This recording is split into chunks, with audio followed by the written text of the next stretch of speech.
Voilà, donc partie numéro 3 de ce tuto hein, pour étudier la création d'une page Wikipédia. Donc on avait bien compris que les seules contraintes d'un article, c'était donc d'avoir un portail et une catégorie. Donc pour faire simple, je vais vous présenter un petit peu les portails, comment ça se passe, parce que c'est pas forcément connu du lecteur de base qui s'embête pas à regarder les portails. Mais enfin voilà, il y a des portails thématiques qui mériteraient d'être peut-être un peu plus mis en avant sur Wikipédia, mais bon, c'est comme ça. Donc c'est peut-être, voilà, je vous dis, plus connu pour ceux qui créent les articles. Où en fait, voyez-vous, c'est classé donc par thème. Donc, à vous de savoir dans quel portail, évidemment, créer votre article.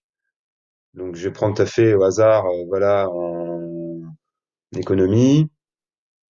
Voilà, il y aura le portail donc de l'économie. Donc, si vous créez une page sur, on va dire un économiste, vous devez obligatoirement donc rattacher au portail économie. Il faut au moins un portail, hein, c'est obligatoire, attacher un nouvel article sur un portail. Voilà, là j'ai été clair.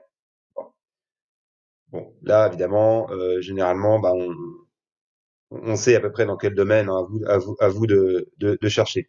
Alors là où c'est peut-être un peu plus tendu, alors, je vous montre quand même, oui, excusez-moi, la liste complète des portails. Vous voyez, hein, il y en a quand même un certain nombre. Hein, voilà, voilà. Voilà, je vais pas tout les faire. Hein, voilà, donc il y a du monde. Les catégories. Alors, les catégories, il faut pas confondre catégorie et sous-catégorie. Euh, alors, vous voyez, moi, je prends, on va dire, un domaine que je connais, je prends la peur historique. Donc là, c'est toujours pas hein, les catégories, c'est des grandes catégories. Hein, vous voyez, là, il y a aucun article. Vous voyez, il y a aucun article. Là, il faut encore aller dans des sous-pages. Si je puis dire. Personnalité, mettons de l'Antiquité. Vous voyez, il y a toujours pas là de liste. Hein. Allez, magicien de l'Antiquité, tiens, intéressant. Et là, vous voyez, vous voyez toute la liste des magiciens de l'Antiquité. Alors, ce qui peut être intéressant quand on connaît un petit peu Wikipédia, c'est justement, c'est une espèce de moteur de recherche, pour ainsi dire, vous voyez, un lexique. Voilà, j'ai une liste des magiciens de l'Antiquité. C'est quand même formidable. Bon. Alors là, par exemple, on a vu, là, il est marqué 24P, ça veut dire qu'il y a 24 pages. C'est-à-dire que là, je sais qu'il n'y a pas de sous-catégorie, il y a 24 pages, hein, donc voilà, il y a 24 magiciens. Magiciens. Bon. Alors là, pour le coup, pour les personnalités, admettons, de la Grèce antique, là, il y aura beaucoup plus de monde. Alors,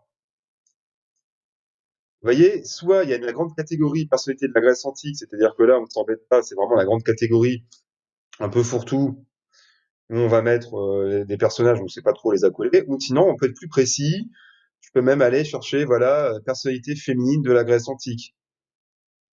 Vous voyez? Et après, même dans cette catégorie-là, il y a une sous-catégorie. Donc voilà, alors c'est vrai qu'il faut un petit peu se dépatouiller là-dedans. Mais la méthode, en fait, la plus simple, et je veux dire, c'est celle que j'ai faite au départ, mais je ne suis pas embêté avec ces arborescences-là, hein, c'est en fait de prendre un article équivalent. Donc, admettons, vous voyez, moi, alors, je prends au hasard, j'ai créé Aristobule. Donc, vous allez dans le code toujours, et en fait, vous embêtez pas. Admettons que je veux créer un historien équivalent à peu près de la même époque. Eh bien, je vais pas m'embêter, je vais copier-coller les catégories du personnage qui vit à la même époque et qui, vous voyez, c'est comme ça qu'il faut pas s'embêter. Les gens font comme ça, hein. Ils prennent des copier-coller et ils copient-collent, voilà, une catégorie d'un personnage équivalent. Évidemment, si on crée la page d'un économiste, on va pas faire des catégories un ingénieur militaire, hein, évidemment. Hein, vous prenez un économiste à peu près équivalent de la même époque, connu ou pas, et puis vous copiez-collez tout simplement la catégorie. Ah oui, j'aurais très bien pu ne pas m'embêter, hein, j'aurais très bien pu faire que ça comme catégorie. C'est tout à fait possible. Hein. Tant qu'il y en a une, c'est bon. Et après, au fil du temps, soit vous, soit d'autres rajoutent des catégories. Voilà. Donc, j'espère que ça a été clair pour ces histoires de catégories. Il faut pas trop se stresser avec ça. Je vous dis un bon vieux copier-coller et ça peut le faire. Voilà.